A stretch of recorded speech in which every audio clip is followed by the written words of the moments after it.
poquito, porque a veces demora un poquito en enviarla, empezar a grabar. Ya, ahora sí. Estaba viendo, bueno, nosotros hemos estado revisando en las últimas clases el convenio 169 de la OIT, hablamos de la consulta, la clase pasada hablamos de ciertos principios que debían regir la consulta, hablamos de forma general cómo se realiza la consulta en Chile, vimos las diversas etapas de un proceso de consulta que yo les traje un ejemplo para que ustedes vieran, pero que les decía que en virtud del decreto 66, esas son las etapas que lleva todo proceso de consulta en Chile y que se supone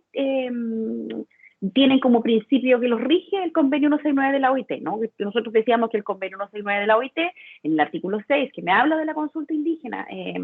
no me da específicamente cuáles son las etapas, sino que uno, leyendo el convenio 169 y revisando la Declaración Universal de Derechos de los Pueblos Indígenas, se puede hacer una idea de cómo debe ser esta, como principios que rigen la consulta y que se supone están presentes en este decreto en el que nosotros regulamos la consulta en Chile.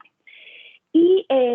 alguien me preguntaba del caso Pascua Lama, ese no es un caso que yo haya trabajado mucho, lo estaba revisando porque creo que es un caso que trabaja mucho el profesor de medio ambiente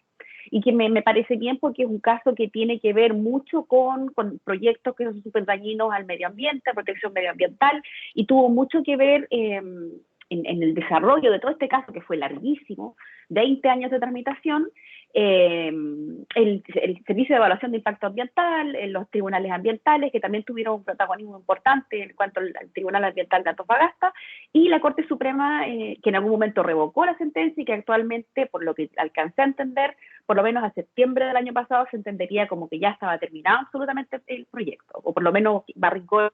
en el proyecto Pascua Lama, como lo había presentado, estaba terminado. Eso es lo que ustedes saben, tu profesor, ¿no? Sí, profe, o sea, lo mencionó un poco en las últimas clases sobre lo del tema de Pascualama. Ya, porque sé que habla bastante de ese caso, un caso súper relevante, es bien importante, sirve mucho para aprender este tema, pero por lo que yo revisé, por lo menos al año pasado, 2020, se dio ya por sepultado el proyecto como en septiembre del 2020, sí, 2020. Entonces, porque ya era tan horrible, porque hablaba, el proyecto estuvo muy mal presentado desde un principio, se afectaban glaciares, se afectaba, y también había un componente de afectación a pueblos originarios, específicamente una comunidad indígena de los Huascalcinos, y encontré un informe de Nancy Yáñez del Observatorio Ciudadano que habla sobre el caso de Pascua Lama. Se lo voy a enviar no para que lo lean y lo tengan así obligado y lo tengan que tener en cuenta como para una interrogación, pero sí por si alguien está interesado en conocer esta vertiente, porque también se presentaron acciones por parte de los pueblos originarios discutiendo la afectación del agua y el componente territorial y el convenio 169 y todo lo que nosotros hemos trabajado desde el punto de vista de los pueblos originarios, y aparte Nancy Yaña en este informe que estaba revisando también habla de los daños medioambientales. Entonces es un informe completo donde se ocupa de la vertiente medioambiental, la evaluación de impacto ambiental, y por otro lado se ocupa de los intereses de los pueblos originarios, específicamente de una comunidad indígena que le ponen los huascaltinos, algo así, para que lo puedan leer a quien esté interesado a conocer, porque este es un caso que a todo esto es muy importante o muy relevante para la jurisprudencia nacional, no solo desde el punto de vista de los pueblos originarios, sino de lo que es protección del medio ambiente o presentación de un proyecto extractivo tan dañino, porque aparte en el caso de Pascua Lama, no solo afectaba a Chile, sino que era un proyecto que afectaba también a Argentina. Entonces, estamos hablando de afectación territorial súper importante y que, independiente de que Barrick Gold fue muy mal, porque eso fue lo último que alcancé a leer antes de entrar a clase, sacaba cuentas como súper positivas Barrick Gold, que es una empresa minera extractiva canadiense, porque a pesar de que van a tener que pagar unas tremendas costas, por este caso en particular, obtuvieron un 36% más de ganancias en el último giro, es decir, del año 2020, como empresa minera a nivel mundial. Entonces, sigue siendo muy exitosa a pesar de haber fracasado con este proyecto. Entonces, estaba la duda, lo último que leí, por eso les preguntaba qué les había dicho el profesor, si de alguna forma iban a insistir o si ya estaba absolutamente sepultado Pascua Lama. Pero desde el punto de vista de la jurisprudencia o de lo que han definido los tribunales nacionales, Pascua Lama está terminado. Porque no, Pato, esto a mí me cuesta mucho todos estos temas que trabajan ustedes en medio ambiente porque nunca me aprendo los nombres, Solixara, el adendum, se me olvidan todos esos nombres que me imagino que ustedes también lo están viendo, ¿no? Estos informes de observaciones, que todo lo como que lo achican cuando hablamos del sistema de evaluación de impacto ambiental, y estaba viendo que se hicieron muchos IXARA y en todo se criticaba el proyecto y no se mejoraban las observaciones que se presentaban por los diversos servicios públicos que participaban en esta evaluación de impacto ambiental. Entonces, también vemos lo que conversamos desde el punto de vista del derecho indígena, lo que nosotros hemos revisado en esta cátedra, cuando uno es como obtuso y continúa con un proyecto que no tiene cómo seguir adelante y insiste en no escuchar a los pueblos originarios, en no escuchar las medidas medioambientales que se le están exigiendo para mejorar un proyecto que era sumamente riesgoso, porque iba a ser explotación principalmente de oro, plata, cobre en algún grado, y el proceso que iban a ocupar era súper dañino y era muy probable que iban a dañar unos glaciares y por tanto las fuentes de agua, no solo para los pueblos originarios, sino para toda la comunidad que allí se encontraba y así a lo largo, no estoy hablando tanto de daños o afectaciones ambientales, no solo en Chile, sino también en Argentina. Entonces, sí, conviene que nosotros generemos proyectos extractivos, pero estos por lo menos tienen que cumplir con un marco legislativo mínimo, que es el establecido en el caso del nuestro, que es el chileno. Y les voy a enviar entonces este artículo, que es cortito, de Nancy Yáñez, para quien esté interesado en leerlo, porque les puede servir tanto como para derechos indígenas como para medio ambiente y también para que conozcan de este caso, pero no bajo ningún punto es para obligarlos a que lo lean o que sea parte integrante de lo que yo pueda preguntar, sino para que lo sepan. Ya. Y lo que estábamos conversando, lo que yo quería conversar hoy día con ustedes o quería que les quedara para que lo conozcan dentro de lo que estudiamos en derecho indígena y lo que estábamos viendo con respecto a la consulta indígena, ya revisamos de forma general entonces los principios que deben regir a toda consulta, vimos una estructura general de cómo debía hacerse una consulta en Chile, vimos el marco normativo también de la consulta indígena y quería hablarles algo que es súper importante para Chile en el proceso que nos encontramos constituyente actual, que es cómo el convenio 169 de la OIT y la Declaración Universal de Derechos de los Pueblos Indígenas se hace cargo del concepto de tierras y territorios. Nosotros ya hemos revisado desde el principio del semestre la distinción que nosotros hacemos desde lo occidental, tierras y territorio, pero que desde la cosmovisión indígena nosotros entendemos el concepto territorio como incluyendo este concepto de carácter colectivo de la propiedad indígena, es decir, distinguiéndolo de la propiedad individual de cada persona, el cómo este concepto de territorio incluye los diferentes niveles geográficos que tiene esta ubicación cuando hablamos de territorio. Cuando hablamos de territorio también estamos hablando de esta conexión espiritual, cultural, económica que tienen los pueblos originarios con el territorio. O sea, un concepto mucho más amplio que cuando hablamos de tierra. Yo les decía también que la ley indígena, también la hemos mencionado en clase en reiteradas ocasiones, no hace esta distinción, sino que va de plano a regularse por lo que es el término tierras, entendiendo tierras desde lo que nosotros entendemos desde el derecho privado, derecho civil, como aquel plano geográfico, esta primera capa donde yo puedo construir algo, pero no me refiero a todos aquellos bienes, recursos que pudieran encontrarse o elementos de la naturaleza, dependiendo de cómo nosotros entendamos las cosas, que se encuentran en ese territorio, y eso significa que en Chile alguien puede ser dueño del territorio donde yo construyo una casa, otra persona va a ser dueño del agua, y así, ¿no? Y así puede ser que en un mismo territorio distintos niveles tengan distintos dueños y dueñas. Lo mismo el espacio aéreo, y así sí empezamos a dividir y viéndolo desde el derecho chileno. Si nosotros lo vemos desde el punto de vista de cómo lo regula el convenio 169 de la OIT, esto se encuentra regulado, o por lo menos lo que nos interesa a nosotros, recuerden, la consulta indígena desde el 100 en adelante, y aquí, cuando hablamos de la protección a tierras y territorios, lo encontramos desde el artículo 13 del convenio. Y el convenio 169 de la OIT no entra en esta discusión sobre tierras, territorios, que tradicionalmente se daba desde el derecho, entendiendo tierras como lo que estábamos conversando nosotros, o como lo entiende nuestro artículo 13 de la ley indígena,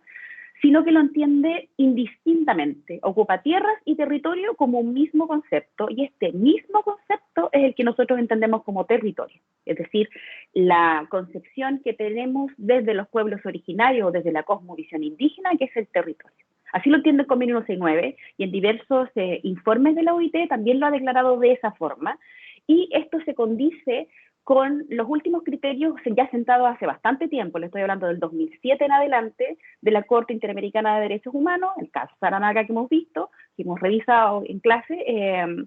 sobre el criterio que tenemos que tener para poder entender este concepto de tierras territorio. Entonces, probablemente lo que pretende hacer la Organización Internacional del Trabajo y los mismos estados que suscribieron este convenio 169, que generaron el convenio 169 de la OIT,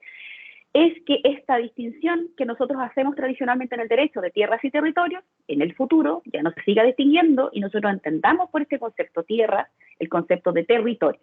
Si esta discusión nosotros la llevamos a la ley indígena que nosotros tenemos actualmente, e incluso en el marco legislativo que tenemos ahora, el marco de la Constitución que tenemos actualmente, si yo entiendo que nosotros suscribimos el convenio 169 de la OIT y que suscribimos también la Declaración Universal de Derechos de los Pueblos Indígenas, entonces nosotros podríamos decir incluso que hay una especie de reconocimiento tácito a esta no distinción entre tierras y territorio, y todos los artículos de la ley indígena que se refieren a tierras, yo debiera entenderlo entonces como territorio en el concepto de cómo lo entiende la OIT, desde el artículo 13 y cómo lo entiende el Convenio Nacional de la OIT y cómo lo entiende la Corte Interamericana de Derechos Humanos y la Declaración. Entonces eso nos da un concepto mucho más amplio, incluso en el marco normativo que nos encontramos, y que probablemente va a ser uno de los puntos que se va a discutir en el proceso constituyente sobre cómo entendemos este elemento territorio, y que piensen que, y que es algo que nosotros ya hemos visto, que es una disertación muy interesante de Bárbara Gómez, sobre las reivindicaciones territoriales que tienen los pueblos indígenas en Chile, específicamente el pueblo mapuche, es la discusión más relevante que se da, pero también se da en el norte de Chile en cuanto a reivindicaciones territoriales, porque en el norte de Chile, y que de hecho tiene que ver con el caso que estábamos conversando al comienzo de la clase, que es el caso Pascualama, los territorios donde se generan, y que también lo conversamos en clases anteriores, todos estos procesos, estos proyectos extractivos de exploración, de explotación minera, se ubican generalmente, casi en todos los casos, en territorios que han sido tradicionalmente ocupados por pueblos originarios, pueblos indígenas. Entonces también es relevante para el norte de Chile. En el sur de Chile pasa lo mismo, pero no nos encontramos con casos de proyectos extractivos mineros como ocurre en el norte, tanto en el norte de Chile, sino que probablemente industria maderera, otro tipo de las salmoneras, dependiendo de qué territorio estemos hablando, donde se producen reivindicaciones territoriales. Y también con respecto años atrás a proyectos que se querían hacer en el sur de Chile de hidroeléctricas, que eso también generó, sin nosotros haber ratificado el convenio 69, muchos conflictos que fueron presentados ante tribunales superiores de justicia, donde se debatía la protección de este concepto territorio indígena o territorios que reivindican los pueblos originarios o pueblos indígenas en Chile. ¿Tienen alguna pregunta hasta aquí? No, profe, yo no, por lo menos. Me doy un respiro para poder tomar un poquito de agua. Ya, entonces, entendemos o recordamos que entonces, que el convenio 169, desde el artículo 13, no distingue entre tierras y territorios, y que entiende este concepto de territorio.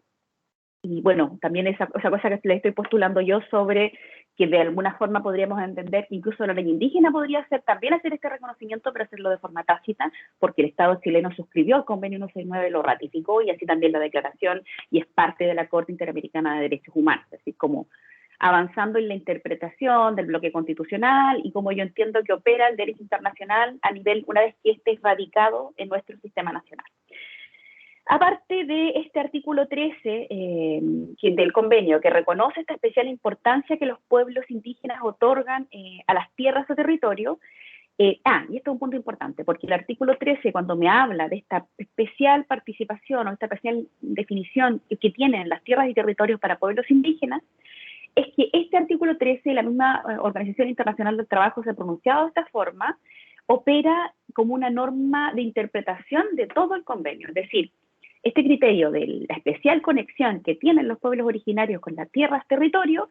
transversalmente opera para todos los otros artículos del convenio. Es decir, cuando se habla del derecho al desarrollo, cuando se habla de la participación política, etcétera. Todo lo que habla el convenio 69 transversalmente se encuentra también esta idea que nosotros estamos viendo con respecto al territorio.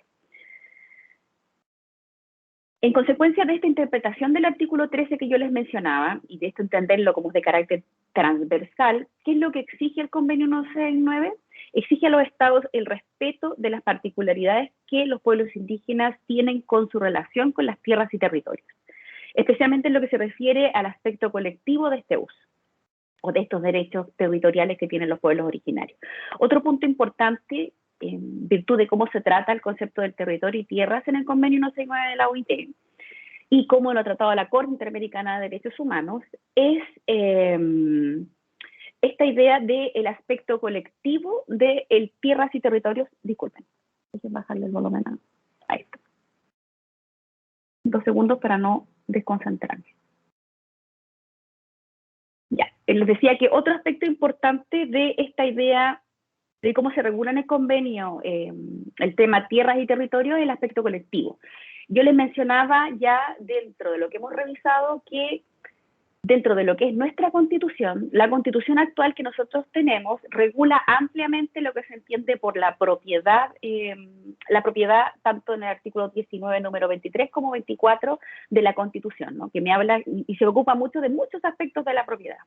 Sin embargo, ninguno de estos artículos, ni ningún artículo de la misma Constitución, salvo si yo pensar el artículo 5, inciso segundo, como regla general, donde yo le doy un especial valor a los tratados especiales de derechos humanos, como sería el convenio 169 de la OIT,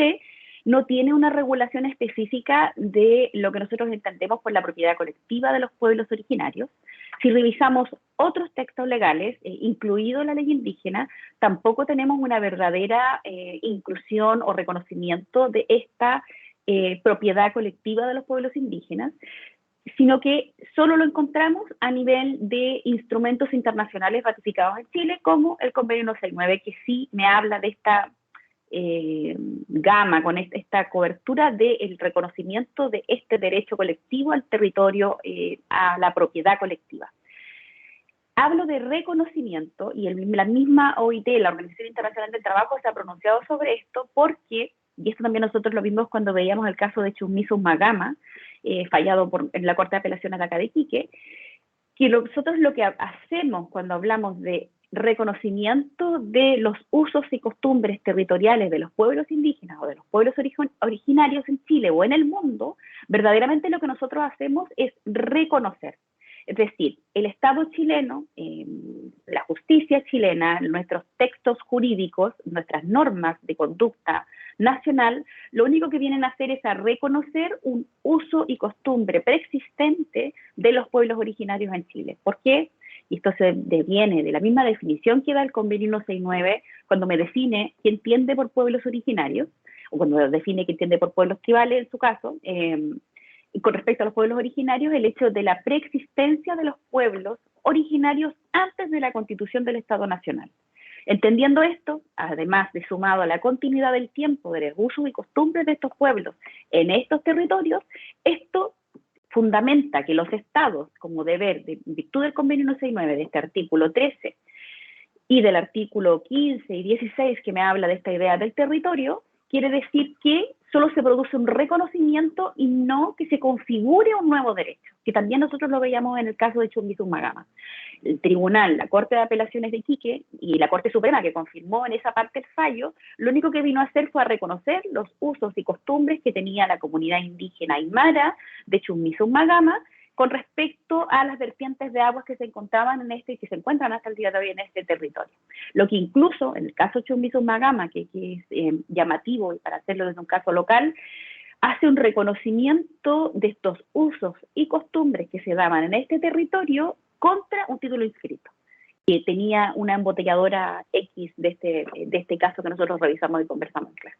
Entonces ahí vemos que se produce un reconocimiento del derecho, no que se produce que se origine un nuevo derecho, porque no se considera que el Estado Nacional esté legitimado como para generar un nuevo derecho, sino que reconoce un uso y costumbre anterior a la generación del Estado, que también lo vimos cuando veíamos la definición que da el convenio 169 cuando me indica qué es lo que entiende por pueblos originarios, y incluso podríamos decir que en el marco de la ley indígena, con las críticas que podemos hacerle, también se da esa definición cuando define que entiende por, bueno, la ley lo dice etnias indígenas, nosotros sabemos que eso es cerrado en cuanto al uso de la palabra, y en realidad debiéramos hablar de pueblos,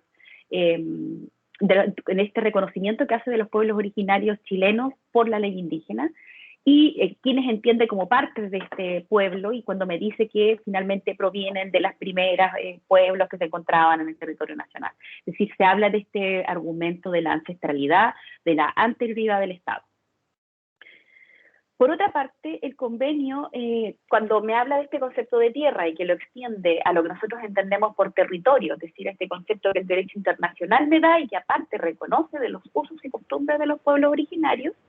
debemos sumar los artículos 15 y 16, y los artículos 15 y 16 del convenio abarca la totalidad del territorio que emplean los pueblos indígenas según la OIT. ¿Qué es lo que incluye esto cuando hablamos de la totalidad del territorio? Para decirlo específico, bosques, ríos, montañas, mares costeros, además de la superficie y el subsuelo. Y si en el norte de Chile nosotros hablamos de subsuelo, incluiría también las fuentes de agua, ¿no? Que nosotros fundamentalmente son fuentes subterráneas de agua, sobre todo cuando hablamos en la parte como superior de Iquique, Tarapacá. Tampoco se limita a las tierras ocupadas permanentemente, y eso nosotros lo veíamos en el caso de Saramaca, sino que abarca todas a las que tienen acceso para sus actividades o que utilizan de alguna otra manera. En el hábitat se incorporan los aspectos sociales y culturales, lo que se subraya de la dimensión política de la propiedad indígena. Es decir, todo eso se entendería dentro de este concepto que nosotros vemos como territorio. Y que algunos postulan que la misma ley indígena, si yo entiendo que Chile ha ratificado el convenio 169 y la declaración, y la Corte Interamericana ya lo ha dicho de esta manera, entonces yo podría entender el concepto de tierras y territorio dentro de este margen que me da el artículo 15 y 16 del convenio 169 de la OIT. Aparte, cuando hablamos de toda esta totalidad, nosotros ya no solamente estamos viendo lo que nosotros entendemos tradicionalmente por propiedad, por tierra, sino también tendríamos que hablar el acceso a determinados recursos o elementos de la naturaleza que se encuentran en ese territorio en particular, y así el artículo 15, 14 y 16, el artículo 15 me habla del acceso a los recursos naturales por parte de los pueblos indígenas, como así también el 14, estos recursos naturales que se ubican en territorios indígenas, que ocupan los indígenas, y donde eventualmente los indígenas puedan ser trasladados, que me habla el artículo 16, y cuando hablamos de posibilidad de trasladar a un pueblo originario, a un pueblo indígena, de un territorio que tradicionalmente ocupaba, recuerden que el mismo convenio, en virtud de la consulta indígena y de la forma en que lo entendemos, ya entendemos que se requiere el consentimiento de estos pueblos y no basta solo con consultarles o generar un diálogo entre el pueblo originario y la empresa extractiva o el pueblo originario y el Estado, en el caso de que estemos hablando de algún proyecto que esté presentando el mismo Estado, sino que en este caso nosotros no solo debemos consultar, sino que debemos obtener el consentimiento para poder trasladar a un pueblo originario desde su territorio tradicionalmente ocupado. Si uno insiste y genera un proyecto sin obtener el consentimiento, o si ha pasado y nosotros hemos trasladado a un pueblo originario durante la generación del Estado chileno de un territorio que ancestralmente ocupaban, lo que cabe al Estado en virtud del convenio 169 y del derecho internacional de los derechos humanos en general es el derecho a reparar, ¿no? El que tiene que reparar el Estado, y esa es la obligación derivada que se produce en el caso de que yo ya haya trasladado a un pueblo originario de su territorio tradicionalmente ocupado. ¿Por qué? Por todos los argumentos que estamos viendo del artículo 13, 14, 15, 16, el 6 en el caso de la consulta indígena del convenio 169, y por esta especial conexión que tienen los pueblos originarios con el territorio. Y cuando hablamos de esta especial conexión que se tiene con el territorio, no estamos hablando solamente de una cosa que sí lo tiene y es una vertiente importante de carácter espiritual, pero también porque ese territorio es el lugar geográfico donde ese pueblo se desarrolla económicamente, de donde subsiste, donde genera sus estructuras políticas, donde tiene esta conexión que ya se vuelve una conexión concreta y no solamente una cosa espiritual, que también lo tiene y que es importante de argumentar. Y que de hecho en el caso de Pascualama, que estaba revisando antes de la clase, también otra de las objeciones iniciales que tenía es que el proyecto de Pascualama tampoco se hacía cargo de eso, de ese uso del territorio que pretendía hacer este proyecto muy, muy dañino de Barrick-Gold, y de cuál era la consecuencia o por qué no acompañaba informes antropológicos de cómo iba a afectar a los pueblos o las primeras naciones que se encontraban en ese territorio. Entonces, para que lo vean también como este derecho que yo les estoy hablando desde el marco normativo internacional, también lo vemos en un caso concreto. ¿Qué me dice el artículo? Se lo voy a leer para que lo conozcan, el artículo 13 y 14 del convenio 169. El artículo 13, que es un artículo muy importante del convenio 169, me dice: al aplicar las disposiciones de esta parte del convenio, los gobiernos deberán respetar la importancia especial que para las culturas y valores espirituales de los pueblos interesados reviste su relación con las tierras o territorios, o con ambos, según los casos, que ocupan o utilizan de alguna otra manera, y en particular los aspectos colectivos de esa relación. Y en el número 2 me dice: la utilización del término tierras en los los artículos 15 y 16 deberán incluir el concepto de territorios, lo que cubre la totalidad del hábitat de las regiones que los pueblos interesados ocupan o utilizan de alguna u otra manera. Todo lo que hemos revisado hasta ahora, la importancia de este artículo 13 y cómo no distingue entre tierras y territorios, y lo extiende a la aplicación de los artículos 15 y 16, cuando se me habla del acceso a los recursos que se encuentran en ese territorio o a los elementos de la naturaleza que se encuentran en ese territorio. Por otra parte, el artículo 14 me dice: deberá reconocerse a los pueblos interesados el derecho de la propiedad y de posesión sobre las tierras que tradicionalmente ocupan. Además, en los casos apropiados, deberán tomarse medidas para salvaguardar el derecho de los pueblos interesados a utilizar tierras que no estén exclusivamente ocupadas por ellos, pero a los que hayan tenido tradicionalmente acceso para sus actividades tradicionales y de subsistencia. A este aspecto deberá prestarse particular atención a la situación de los pueblos nómadas y agricultores itinerantes, que en el caso del pueblo aymara, yo he revisado varios fallos y participé también en unos recursos donde se argumentaba también la especial naturaleza o condición itinerante y nómade del mismo pueblo aymara que se movía en diferentes territorios. Los gobiernos, además, en el número 2 se dice, deberán tomar las medidas que sean necesarias para determinar las tierras que los pueblos interesados ocupan tradicionalmente y garantizar la protección efectiva de sus derechos de propiedad y posesión. Y el 3 me dice, deberán instituirse procedimientos adecuados en el marco del sistema jurídico para solucionar las reivindicaciones de tierras formuladas por los pueblos interesados. Entonces, este artículo 14 es, en conjunto con el artículo 13, se vuelve sumamente interesante en el convenio 169, porque me habla específicamente sobre el deber que tendría el Estado chileno de, primero, ocuparse cuáles son las tierras y territorios que reivindican los pueblos originarios, y una vez que el Estado ha hecho este estudio, en virtud del convenio 169, debiera generar planes, proyectos para subsanar o reparar estos daños o eventualmente ver qué ocurre con respecto al uso compartido de estos territorios. Es decir, qué ocurre cuando existe un territorio nacional que está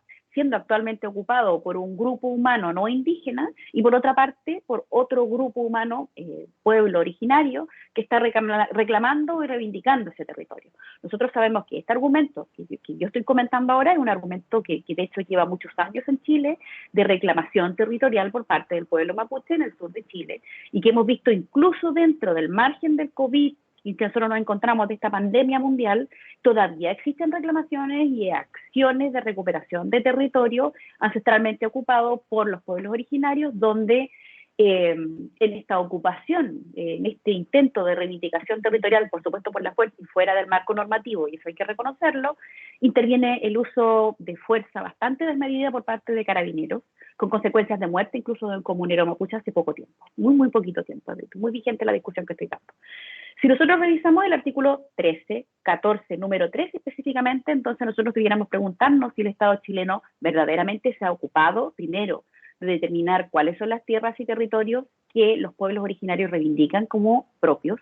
y qué mecanismo de solución ha entregado a estos usos compartidos que eventualmente podrían darse por parte de estos pueblos que reivindican ese territorio y quienes actualmente lo ocupan, o de qué forma va a reparar a quienes actualmente tienen este territorio para entregárselo a los pueblos originarios. Alguien podría argumentar que en el marco de la ley indígena, cuando se regula desde el artículo 13 en adelante todo el tema de tierras o la creación del fondo de tierras y aguas que tiene la CONADI, existiría alguna especie de proyecto o plan por el cual el Estado chileno pretende entregar y devolver el territorio usurpado al pueblo mapuche en su caso, y en el caso del norte de Chile, porque por eso se llama Fondo de Tierras y Aguas, devolver las aguas a los pueblos indígenas, pueblos originarios. Podría uno intentar pensar que eso podría ser, pero si nosotros pensamos en la creación de la ley indígena, como ya hemos revisado, la ley indígena existe desde el año 1993 y la ratificación de Chile del convenio 169, el convenio 169 existe desde el año 1989, nosotros si bien nos comprometimos en el año 90 y dentro incluso de la discusión de la ley indígena a ratificar el convenio 169, la ratificación efectiva del convenio 169 se dio en el año 2009, y de ahí en adelante no ha existido una modificación de la ley indígena tratando de incorporar o de ocuparse de este problema de reivindicación territorial que nosotros estamos discutiendo. Dígame, Valentina.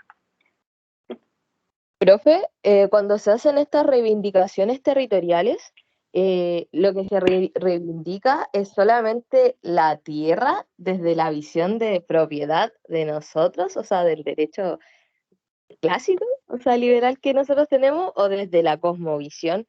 que incluye como todo lo que, todos los elementos naturales de ese territorio. No sé si me doy a entender. Sí, claramente, se hace del territorio. Porque el pueblo originario va a ser la discusión desde elementos territoriales. Entonces, de todo lo que nosotros entendemos como componentes de esta idea del territorio indígena.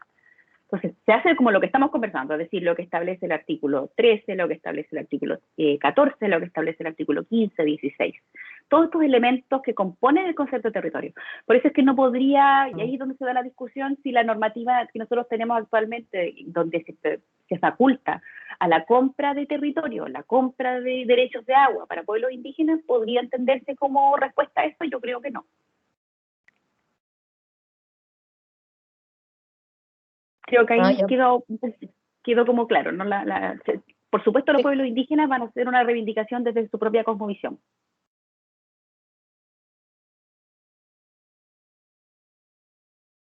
Ya, entonces hemos visto toda esta dimensión del artículo 14. El artículo 14, aparte, nosotros tenemos que ver como unas dimensiones desde lo jurídico, se los menciono. La propiedad es la primera dimensión de este derecho colectivo de la tierra, los territorios y los recursos que aborda el convenio. El convenio no me habla de elementos de la naturaleza, porque siempre les he dicho que el convenio se enmarca en un determinado sistema y por tanto me habla de recursos naturales. Entonces me habla de este derecho al acceso a estos recursos naturales, me habla también, incluso cuando me habla de la consulta indígena, al derecho que tienen a ser consultados los pueblos indígenas para sentarse a dialogar con las empresas extractivas, con el Estado, pero siempre con la idea de continuar estos procesos. O sea, esa es la idea del convenio 169. Y así también otra margen, otra idea que nosotros entendemos dentro de este artículo 14 que es del convenio 169, es el establecimiento de los derechos de los pueblos indígenas sobre las tierras, que se basa fundamentalmente en la ocupación y en el uso tradicional, y no en el eventual reconocimiento, que era lo que estaba hablando hace un rato cuando les hablaba del caso de Chumbisunmagama, en este reconocimiento o registro legal oficial de la propiedad de la tierra por parte de los estados. Y esa parte que yo les menciono en el caso de Chumbisunmagama es interesante y es importante darle un poquito más de tiempo, porque si nosotros no lo reguláramos de esa manera en el convenio 169, si nosotros facultáramos que para poder exigir o para encontrarse en este margen de tierras y territorios indígenas que puedan ser reivindicados, exigidos por los pueblos indígenas, no puede estar sujeto a que estén registrados legalmente. Y eso también yo lo puedo extender, si lo veo en la discusión con respecto a recursos naturales o elementos de la naturaleza, en el caso del agua y de la inscripción de derechos de agua, que es la discusión que se está dando en Tarapacá actualmente sobre, yo les mencionaba cuando les hablaba como del mapa hídrico, los que menos tienen derechos, o un grupo de los que menos tienen derechos son los pueblos indígenas, me refiero a derechos registrados, en la eventual creación de una comunidad de derechos de agua, que es lo que el proyecto que se ha presentado, y estuve en una mesa de recursos hídricos hace poco, donde participaba el gobierno regional, y diversas universidades, porque no solamente acá de Tarapacá, y nuevamente se hablaba de lo mismo, de la continuación de la comunidad de agua, de quienes tienen derechos inscritos. Entonces, incluso en el caso de los elementos de la naturaleza, el agua en el norte de Chile y en el sur, en las reivindicaciones territoriales, yo no puedo exigir que estos títulos estén inscritos. ¿Por qué? Porque puede ser que el Estado se aproveche de su propia mala fe y no inscriba los títulos de los pueblos indígenas, y por tanto, si yo no permito al Estado que inscriba sus derechos, no podrían estar dentro del marco del convenio 169. Es por eso es que el convenio 169, al reglamentar tierras, territorio y acceso a recursos naturales, no exige que los pueblos indígenas cuenten con estos derechos inscritos o derechos reconocidos por el Estado necesariamente, sino que exclusivamente los usos y costumbres que ese pueblo tenía de ese elemento de la naturaleza o de ese territorio, como en el caso Chumbisunmagama, que de forma muy avanzada lo hizo la Corte de Apelaciones de Iquique, confirmado por la Corte Suprema. Ya vimos de que los estados deben tomar, en virtud del convenio 169, medidas para determinar cuáles son las tierras indígenas o los territorios indígenas y tomar y garantizar medidas efectivas para que estos territorios eventualmente sean de estos pueblos indígenas. Por otra parte, el artículo 15, también se los voy a leer porque también es interesante con respecto al acceso a los recursos naturales, me dice lo siguiente: los derechos de los pueblos interesados a los recursos naturales existentes de sus tierras deberán protegerse especialmente. Estos derechos comprenden el derecho de esos pueblos a participar en la utilización, administración y conservación de dichos recursos, en caso de que pertenezca al Estado la propiedad de los minerales o de los recursos del subsuelo, o tenga derechos sobre otros recursos existentes en las tierras, los gobiernos deberán establecer o mantener procedimientos con miras a consultar a los pueblos interesados a fin de determinar si los intereses de esos pueblos serían perjudicados y en qué medida, antes de emprender o autorizar cualquier programa de prospección o explotación de los recursos existentes en sus tierras. Los pueblos interesados deberán participar, siempre que sea posible, en los beneficios que reporten tales actividades y percibir una indemnización equitativa por cualquier daño que puedan sufrir como resultado de estas actividades. En esta parte, el artículo 15, número 2 del convenio 169 es muy interesante en el marco que nosotros tenemos nacional, porque habla específicamente de qué ocurre con los proyectos de extracción minera. Y se refiere específicamente al deber que tienen los estados partes del convenio 169 de realizar la consulta. Pero cuando habla de la consulta indígena o esta consulta que se deben hacer a los pueblos indígenas del artículo 15, no me habla con que yo debo consultar exclusivamente cuando yo realizo la exploración o debo consultar exclusivamente cuando yo realizo la explotación, sino que se habla de un diálogo constante de los pueblos indígenas en este proyecto, una participación activa en el proyecto de los eventuales daños ambientales que esto puede producir. Y esto quiere decir que la participación que yo doy a los pueblos indígenas en este tipo de proyectos que van a ocupar y afectar sus territorios indígenas y eventualmente sus usos y costumbres económicas, culturales, etcétera, que se dan en este territorio, deben contar siempre con su participación y su consulta. Entonces, ahí excede a lo que nosotros entendemos en el marco normativo del Código de Minería, que nosotros tenemos que es sumamente antiguo, y en la regulación que actualmente tenemos en el Código de Aguas, cuando hablamos de cómo participan los pueblos indígenas de estos proyectos económicos. Actualmente se hace el proceso de consulta, se incorpora dentro incluso del sistema de evaluación de impacto ambiental, una etapa especial de la consulta indígena, y nosotros sabemos cómo esta debe realizarse, pero es realmente como un requisito que se cumple al inicio del proyecto. En esta idea que me establece el artículo 15, número 2, de este tratado ratificado por Chile, me habla que más bien la participación que tienen los pueblos indígenas tiene que ser transversal a todo el proyecto, no solamente en momentos, porque entonces no se daría por satisfecho este requisito que me pide el artículo 15, número 2 del convenio 169 de la OIT. En esta idea, y esto también es interesante para cuando ustedes lo vean en Minero, si es que se lo menciona, porque la consulta indígena es sumamente importante en derecho minero, en cuanto a todo proyecto minero de exploración y de explotación minera que se da en el norte de Chile, en la gran generalidad de los casos va a coincidir con territorios reivindicados o territorios actualmente siendo utilizados por pueblos originarios. Entonces, muy interesante cómo nosotros vemos la aplicación de este artículo 15, número 2, debido o en el interés de cómo se debe realizar la consulta. Y se los menciono también porque ocurre, ¿no? Y esto tiene que ver con la acción que tienen nuestros tribunales superiores de justicia, en un seminario que nosotros hicimos sobre este sistema de evaluación de impacto ambiental y el impacto que tenía a pueblos indígenas y de la consulta indígena. Uno de los relatores de este seminario nos contó de un caso que él mismo llevó, donde,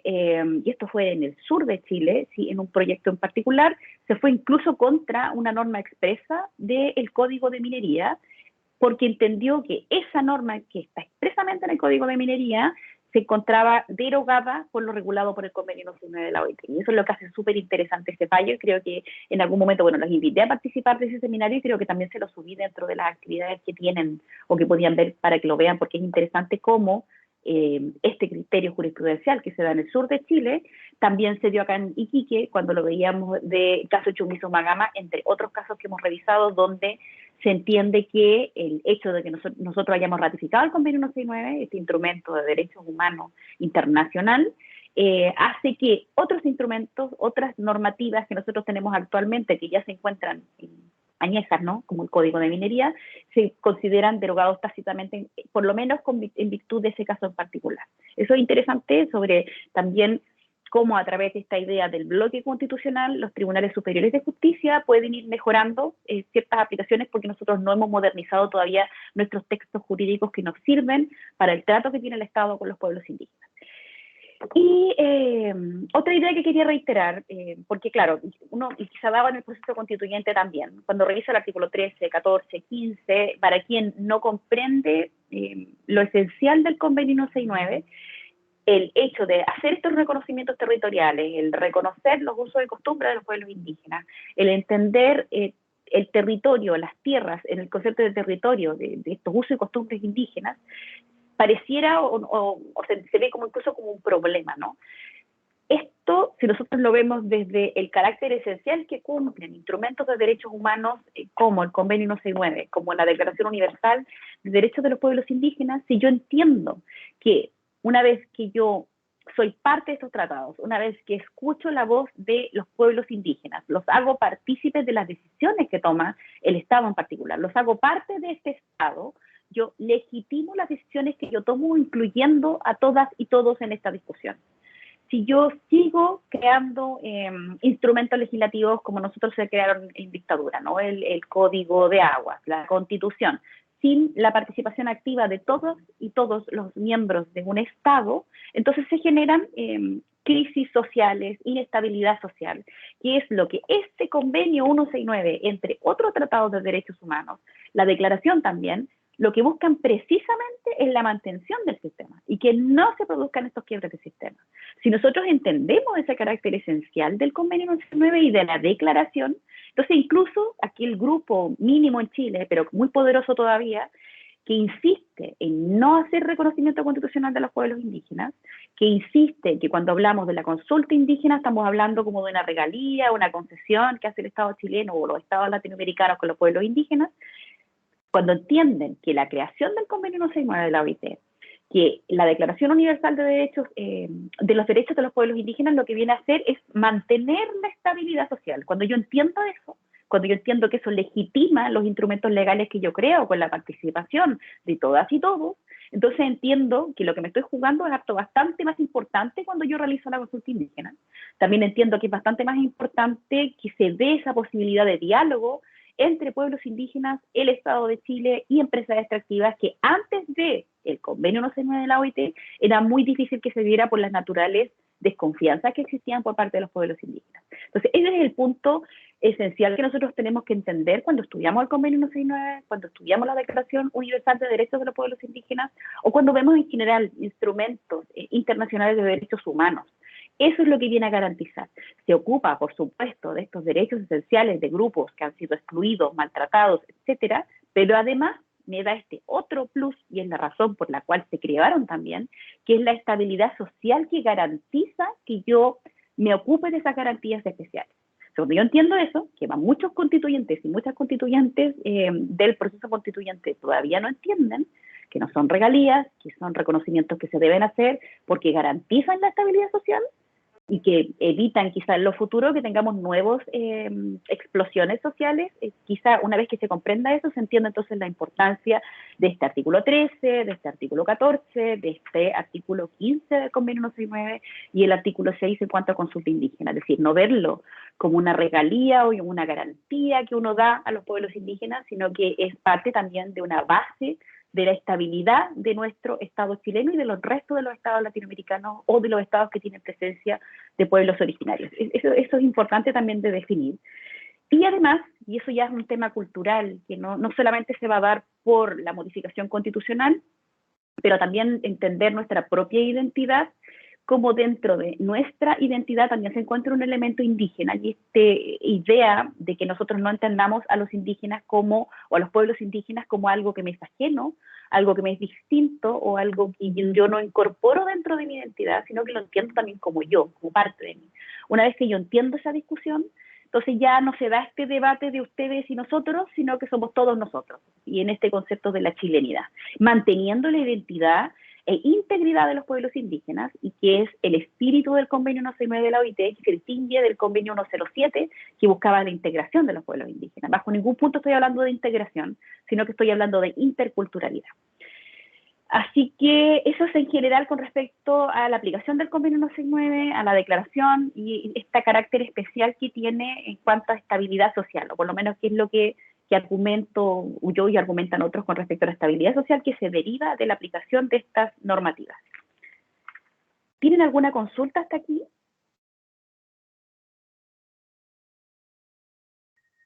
Yo no, Por mi parte no, profe. Ya, voy a ver una cosa más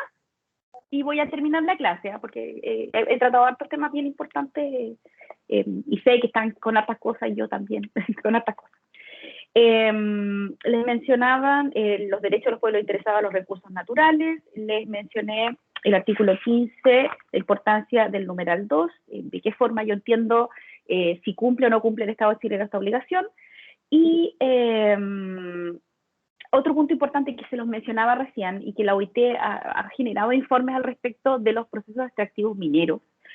que me dice que teniendo en cuenta que las actividades de prospección y explotación por lo general son procesos de largo plazo, en los que las empresas reciben concesiones por periodos de 30 o 50 años, es importante subrayar que la obligación de consultar no solo se aplica al momento de tomar la decisión de explorar o explotar los recursos, sino que también corresponde en un nivel más general a lo largo de todo el proceso, debido a que afecta a los pueblos indígenas. Y esto, en el sentido del artículo 15, debe leerse en conjunto con los artículos 6 y 7, es decir, con esta obligación de consultar a los pueblos indígenas y de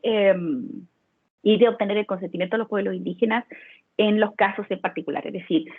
no basta con que yo realice el trámite de la consulta indígena en el inicio del proceso, o de proceso extractivo minero, o sea, de explotación o sea, de exploración, sino que lo que debo realizar es durante todo el proceso tener instaurado dentro de estos 50 años de concesión, de estos 30 años de concesión, la participación activa de los pueblos originarios y también la consulta con respecto a las diversas etapas en las que se va dando o resolviendo este asunto que se está siendo generado en este proyecto extractivo minero. Sobre todo cuando pensemos también en el caso de lo que está ocurriendo en nuestro territorio y las mineras que ocupan nuestro territorio actualmente, y que incluso creo que Cerro Colorado estaba pidiendo la continuación de su proyecto y estaba teniendo algunas objeciones con respecto a la continuación del proyecto de Cerro Colorado. Entonces, cuando se presenta la continuación de un determinado proyecto minero extractivo, entonces también debe tener participación activa los pueblos originarios, independiente de que se haya realizado un proceso de consulta anterior a eso. Y cuando me refiero a consulta, me refiero a la consulta como lo regula el artículo 6 del convenio 169, como lo regula el artículo 7 del convenio 169, y no a un mero acuerdo entre la empresa minera y los comuneros de una determinada pueblo originario, sino a este como instrumento de la consulta indígena en el marco del convenio 169 de la OIT. Ya, voy a dejar la clase hasta acá. Creo que vimos hartas cosas bien relevantes con respecto al territorio, y para el próximo lunes voy a seguir hablando sobre el artículo 16. Nosotros tenemos fijada la prueba para no olvidarme, para la fecha, para el 17, para el martes 17. Sí, profe. Sí, profe. Ya, el martes 17. ¿Y acordamos cómo va a ser el orden de la prueba? ¿Cómo lo vamos a realizar? Voy a dejar de grabarla, por favor. No se habló no, de orden. Ya, déjenme, voy a detener la grabación.